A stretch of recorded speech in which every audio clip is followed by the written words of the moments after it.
booster votre journée. Des infos, des cadeaux et un max de bonne humeur.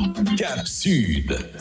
Bienvenue dans Cap Sud sur Sud-Est Radio, 9h42 minutes. Nous allons retrouver notre premier invité de la matinée dans notre rubrique Beau Comptage. Ce matin, nous accueillons Monsieur Philippe Heidi. Bonjour. Bonjour. Vous êtes le directeur de la CEMAF ? Oui. Voilà, donc élu depuis combien de temps à peu près ? Non. Le directeur de la CEMAF n'est pas un élu. D'accord, c'est un technicien, d'accord. Il est bon de le préciser. Donc la CEMAF, c'est une société d'économie mixte, c'est ça ? La CEMAF, c'est une société d'économie mixte avec aujourd'hui deux actionnaires publics de référence qui sont la Ville de Fort-de-France et la CACEM, et puis un premier actionnaire privé important qui est la Caisse des dépôts et consignations. D'accord, donc il y a d'autres privés, c'est que ça hein? Il y a d'autres privés. On a je veux dire, les principales banques, que ce soit la CEPAC, que ce soit le Crédit Mutuel, le Crédit Agricole. On a un certain nombre de privés à titre particulier, comme la famille Roseau, Oyoen, ou encore Malidor. Il y a un certain nombre de personnes comme ça qui ont été là dès le début, donc 88, il y a 30 ans, qui ont accompagné la Ville de Fort-de-France, les consorts Figuière également, donc qui ont accompagné la Ville de Fort-de-France dans ce projet de constitution d'une société d'ingénierie au service du développement de la Martinique. 30 ans d'existence, c'est quand même un beau jeune homme. Il y a des choses qui sont passées en 30 ans. On va, avant de parler des 30 ans quand même, on va parler un petit peu à quoi ça sert. Parce que bon, on entend comme ça, on voit les logos apparaître sur certains chantiers, certains événements. À quoi ça sert la CEMAF ? Ces structures-là, quel est son but ? En fait, c'est pour les collectivités, c'est une externalisation d'une partie de leur activité, notamment pour monter un certain nombre de projets de construction et d'aménagement, notamment d'aménagement, qui sont des projets qui se font sur du moyen long terme, avec une externalisation budgétaire des opérations. Et c'est un monde un petit peu particulier qui n'est pas strictement soumis au code des marchés, qui permet une liaison justement donc avec le privé, qui permet aussi de bénéficier de certains emprunts, ce que les collectivités n'auraient pas pu faire peut-être en temps normal. En temps normal, et c'est une souplesse de fonctionnement que ça apporte, puisqu'on peut aller aussi bien sur le champ de l'aménagement de la construction publique que d'aller sur le champ de choses plus dévolues au privé, comme la construction de logements, la gestion de logements, voire aujourd'hui un certain nombre de délégations de services publics sur lesquelles les privés ont l'habitude de se positionner, quoi. Est-ce que, je pose des questions que les auditeurs peuvent se poser, est-ce qu'un privé peut faire appel à CEMAF ? Vous travaillez uniquement avec les collectivités ? Un privé peut appeler la CEMAF pour travailler pour elle. La CEMAF a aujourd'hui une certaine expertise de réalisation d'opérations d'aménagement, et une opération d'aménagement, c'est en général un gros lotissement. Donc la CEMAF a un savoir-faire dans le domaine du lotissement, et puis elle a eu l'occasion de travailler pour, on va dire, des structures moins classiques, comme le CHU par exemple, qui est pas actionnaire de la CEMAF, mais la CEMAF a eu l'occasion de faire ce que peu de personnes savent, aussi bien la maison de la femme, la MFME, maison de la femme, de la mère et de l'enfant, il y a quelques années, que le nouveau plateau technique de la MENA, qui est une opération qui a été livrée il y a 2 ans au CHU. On en parle peu, mais c'est une opération qui a quand même fait 165 millions d'euros, sur laquelle il n'y a pas eu de dépassement budgétaire par rapport à ce qui était prévu au départ. C'est suffisamment rare pour le dire. Et c'est une opération qui a été livrée avec un petit mois de retard. Voilà, donc ça mérite d'être soulevé et qui montre un certain savoir-faire de la CEMAF aujourd'hui. D'accord. Donc vous intervenez tant dans la conception, le financement, comment ça se passe ? On peut intervenir dès la conception, dès l'idée qu'aura la collectivité, qu'aura le maire, qu'aura le président ou même le privé, jusqu'à la définition du programme avec des programmistes, la consultation de l'architecte, le suivi des travaux avec les équipes de maîtrise d'œuvre, et aussi la recherche de financement, parce que ça aussi c'est aujourd'hui un élément important pour les collectivités, de trouver des financements, non seulement au niveau budgétaire, aller chercher des fonds européens, aller chercher des fonds d'État, que de portage financier avec des préfinancements des subventions. Et ça, c'est un enjeu important. Vous avez à votre actif pas mal de constructions, hein, quand même. C'est vrai qu'on n'en parle pas beaucoup. On va dire que bon, vous êtes assez humble finalement au niveau de la CEMAF. Ouais. Oui, j'ai parlé tout à l'heure des constructions réalisées pour le CHU, mais on peut en parler pour la région. À l'époque, je crois que le lycée de Toraille-Rivière-Salée, le lycée, le CFA de Ducos, l'hôtel du conseil régional, l'hôtel de la collectivité territoriale aujourd'hui, actuel, ouais. Le stade de Dillon. Il y a tout un certain nombre d'équipements, l'école régionale d'art plastique, tout un certain nombre d'équipements qui ont été réalisés par la CEMAF pour le compte de ses clients. La CEMAF ne communique pas énormément sur ça, mais il faut le savoir. C'est la CEMAF qui a porté ces ouvrages, certains de A à Z, d'autres sur la fin ou d'autres en partie, mais la CEMAF a accompagné les collectivités sur ce plan des gros équipements. Voilà. Est-ce qu'on peut imaginer que dans les années à venir, que vous pourriez exporter votre savoir-faire dans d'autres régions, si on vous le demandait? Bien volontiers. Je pense qu'on a nos collègues de la SEM Saint-Marc qui viennent de Saint-Martin, qui sont passés en Guadeloupe, qui sont en Guyane et maintenant en Martinique. Donc, il n'y a pas de raison qu'on ne puisse pas non plus le faire. Ce qu'il faut aussi rajouter par rapport à ces équipements, c'est les aménagements et la résorption de l'habitat insalubre sur un certain nombre de quartiers. La mise hors d'eau de Volga Plage ou la mise hors d'eau de quartiers comme Fonds Populaire, Rive Droite, etc. Ce sont des éléments très importants dans l'histoire de Fort-de-France et de la Martinique en général. Chaque fois qu'il y avait une petite pluie, ces quartiers étaient inondés, on en parlait. Et aujourd'hui, on n'en parle plus. Je dis 99% quand le problème est réglé, on n'en parle plus. Voilà, on n'en parle plus. Et c'est des travaux, c'est de la recherche de financement pour faire ces travaux sur des quartiers populaires, que ce soit de la Vierge, Fonds Populaire, Volga, Canal à l'Aric, Ravine-Bouillé. Il y a toute une série de quartiers sur lesquels la CEMAF est allée chercher des financements dans le cadre de la résorption de l'habitat insalubre et a fait le gros des opérations. On parle beaucoup de schémas d'aménagement. Je suppose que est-ce que les villes ou encore les collectivités vous sollicitent pour l'aménagement dans un futur proche ou des choses qui sont plus prévisionnelles qu'immédiat? Alors, on est en termes de prévisionnel, je pense que l'exemple qu'on peut prendre aujourd'hui, c'est un petit peu le quartier de l'Étang à Wico. Parce que là, on est sur du ex-nihilo, 60 hectares. De terrain totalement vierge. Un projet que vous avez mené. Voilà, que la CEMAF a vraiment mené de A à Z, qui aujourd'hui arrive sur sa fin, sur lesquelles il faut qu'on travaille, sur les finitions au niveau du port, les finitions d'aménagement, de verdissement, d'espace public, de choses comme ça. Mais voilà, on est parti de zéro pour arriver à une espèce de petite ville aujourd'hui. Combien de personnes travaillent au sein de cette structure? Combien d'hommes et de femmes? La CEMAF, je veux vous dire, c'est seulement 16 personnes aujourd'hui. Ouais. C'est-à-dire qui régissent un petit peu de voilà, tout, c'est le noyau. Qui vont, on va sous-traiter un certain nombre d'AMO, on va passer par nos architectes, nos programmistes, les entreprises. Mais c'est un petit noyau qui essaie de dynamiser tout ça. Il y a une force d'expertise impressionnante. Pourquoi on n'en parle pas suffisamment? Moi, je découvre en même temps, en discutant un petit peu avec vous. Ouais. C'est vrai que, on va dire que les collectivités sont plus souvent en contact avec vous, les professionnels. Oui, parce que nous, on travaille pour nos clients d'abord. Oui, c'est ça. C'est leur projet que l'on porte, mais c'est d'abord leur projet. Et c'est à eux d'être en avant en termes de communication sur la réalisation de leur projet. Pas nécessairement à nous en direct. Et à respecter ça, quoi. Voilà. Ouais.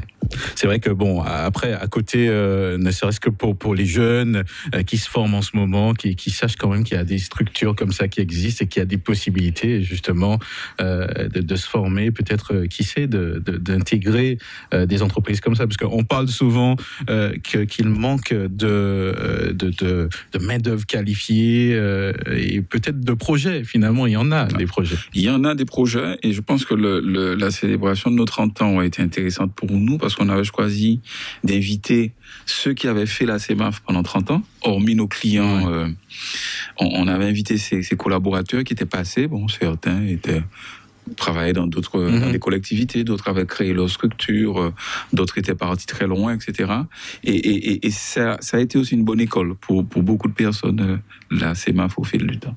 30 ans, vous avez fêté vos 30 ans, je suppose que vous êtes revenu peut-être sur certaines choses, un bilan intéressant pour une structure comme celle-là?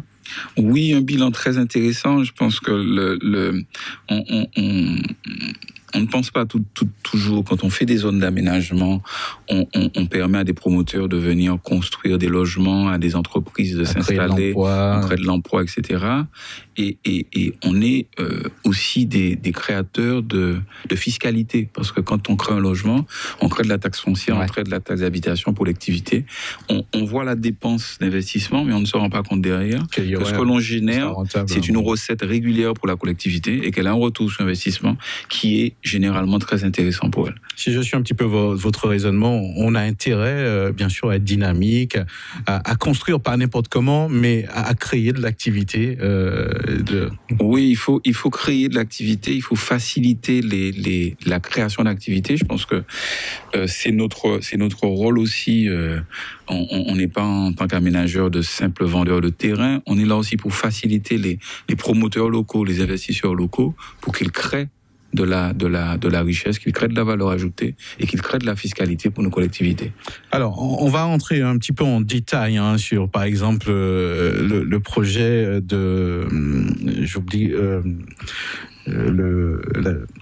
à côté du stade, là. Le port de plaisance, l'étang abricots. L'étang abricots. Oui. C'est-à-dire que quand on vous sollicite pour un projet comme celui-là, donc vous créez tout de A à Z, même en imaginant la vie qu'il y aura dans ces structures. J'essaie de comprendre un petit peu l'aménagement. On va utiliser des urbanistes, prendre la compétence d'urbanisme pour réfléchir à tout ça. Il faut de la concertation avec les voisins, avec les habitants, avec les collectivités. Ça va jusqu'à là. Oui, il faut vraiment de la concertation. Je crois que personne n'a la vérité aujourd'hui. Et ce qui peut être valable il y a 20 ans, avec l'accélération des choses et les nouvelles technologies, peut ne plus être valable après. Ouais. Mais il faut concerter. On n'a pas la science infuse. Il faut prendre et concerter, j'allais dire, du plus petit au plus grand, pour essayer de sortir les projets les plus adéquats et correspondant le plus possible aux besoins de la population. Est-ce que vous avez un ouvrage ou encore un projet dont vous êtes fier aujourd'hui ? Il y a plusieurs... Comment on va dire ça ? On répond aussi à une feuille de route qui nous est donnée par nos actionnaires et par dont le maire de Fort-de-France qui rappelait à l'occasion des 30 ans sa volonté que d'une part que la SEM sorte de la ville, c'est-à-dire ne soit pas uniquement sur Fort-de-France, sorte de façon ponctuelle, mais puisse aller travailler sur l'ensemble. Il y a un projet que nous caressons et que nous espérons aboutir dans les 10 jours, c'est la prise en gestion des parkings de la ville pour commencer à gérer des équipements publics et en tirer le mieux possible dans les intérêts de la ville, en termes de recettes, et que les recettes ne partent pas ailleurs. Et puis un dernier projet sur lequel on travaille, qui est notre feuille de route, c'est la construction de résidences seniors, non pas d'EHPAD, mais de résidences pour les seniors à partir de 60-70 ans. Donc je suppose que ça va demander peut-être des choses particulières en termes d'aménagement, puisqu'on parle de seniors. Absolument, parce qu'aujourd'hui l'aménagement doit être pensé que ce soit sur des questions basiques, on va parler de trottoirs ou de choses de confort de vie, mais c'est aussi des bancs, c'est aussi des sanitaires, c'est ce genre de choses aussi basiques qu'il faut pouvoir mettre dans les aménagements publics aujourd'hui pour qu'ils correspondent au vieillissement de la population. Je suppose qu'il reste encore plein de choses à faire. C'est vrai qu'on vous sollicite pour mener à bien des projets, mais vous avez quand même certainement une vision, peut-être pour les années à venir. Une vision pour nous, c'est un devoir d'aller servir sur l'ensemble du territoire, puisque la principale structure locale, qui est la SODEM, qui faisait cet aménagement, a aujourd'hui disparu. Donc, il faut que nous organisions pour aller servir les communes et les maires qui ont besoin aujourd'hui. Et puis aussi que, peut-être, on l'expérimente aujourd'hui sur l'étang abricots, où on a déjà une première structure hôtelière qui est le CIS qui a été réalisé. On a 3 nouveaux projets hôteliers qui vont sortir et donner à ce site une capacité de près de 300 chambres. Nous croyons qu'une bonne partie de notre avenir en termes de développement et de création de richesse va passer par la construction d'hébergements hôteliers et qu'il faut que nous soyons en pointe sur ça pour faciliter ces nouveaux équipements. C'est vrai que dans les nouveaux équipements, il y a eu des projets assez innovants, comme on a parlé du CHUM, et notamment toute la partie fondation antisismique. Ce sont des choses que... C'est un des premiers projets que vous avez eu comme ça. J'ai vu qu'il y a de quoi isoler les ondes, etc. C'est le second, parce qu'il me semble de mémoire que je sais qu'à Bellefontaine, il y a eu quelque chose comme ça. Lycée pas de Rivière-Salée, mais de Ducos.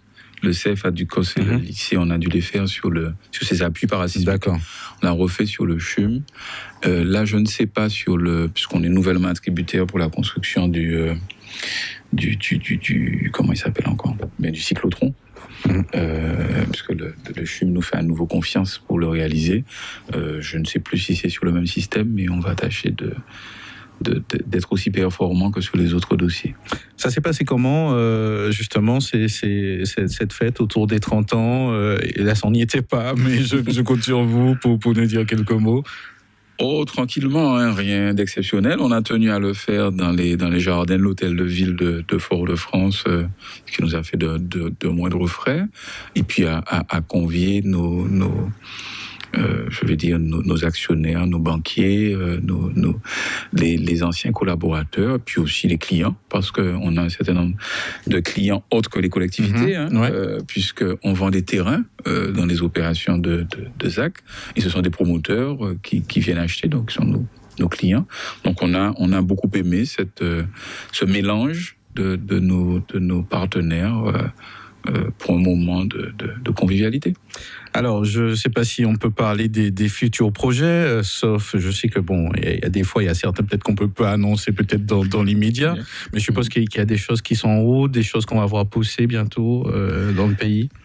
On espère, je pense, de façon un petit peu visible pour tout le monde, qu'au niveau du cœur de ville de Fort-de-France, que le projet que le maire nous a commandé de construction de nouveaux logements, en plein centre-ville. En plein centre-ville. Ça, c'est bien, ça. De rénovation des voiries, de rénovation des trottoirs, de l'éclairage public, de mise en place de sanitaires, voilà, tout ce qui est amené un petit peu faire du reste du cœur de ville, ce qu'on a comme image aujourd'hui au niveau du front de mer, de faire ça. Donc c'est ça tout ça dans l'harmonie.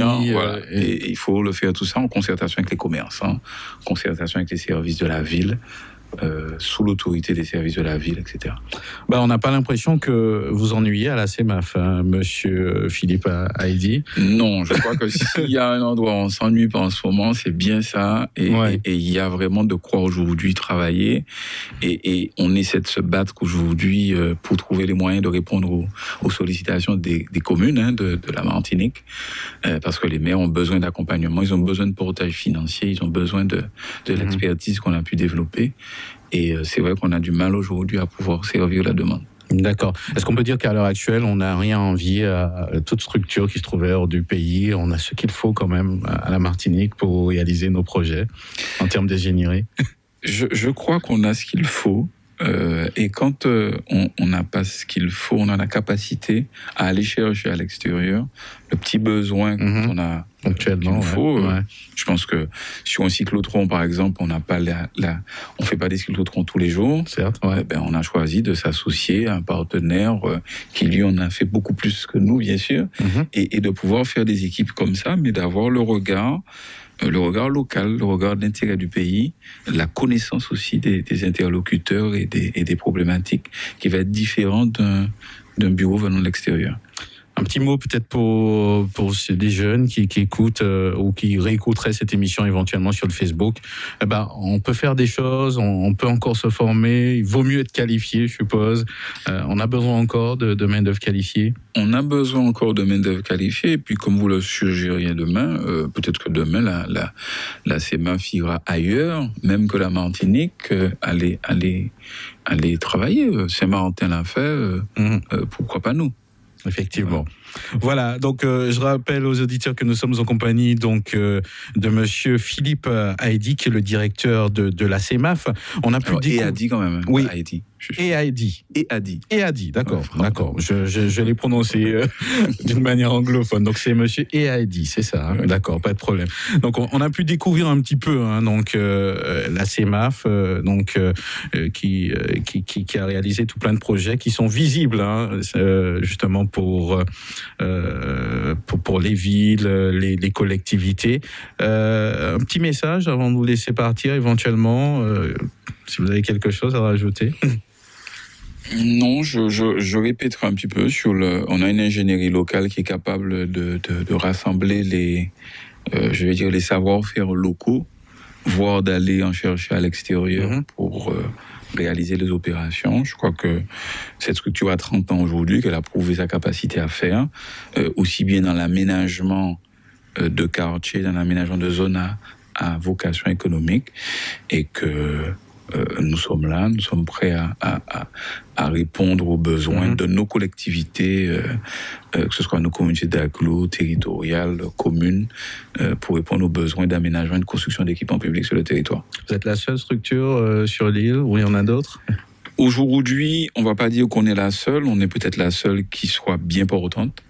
Mais on essaie par ailleurs de tisser un réseau de coopération avec les autres qui sont sur le territoire pour se renforcer mutuellement. D'accord. Se renforcer mutuellement. C'est sur ces mots que nous allons nous laisser. Donc, je vous souhaite une bonne continuation et puis une bonne santé encore et longue vie à la CEMAF. Merci d'être venu jusqu'à nous. C'est moi qui vous remercie de nous avoir permis de parler. À très bientôt. Merci beaucoup. Radio Sud-Est, en Martinique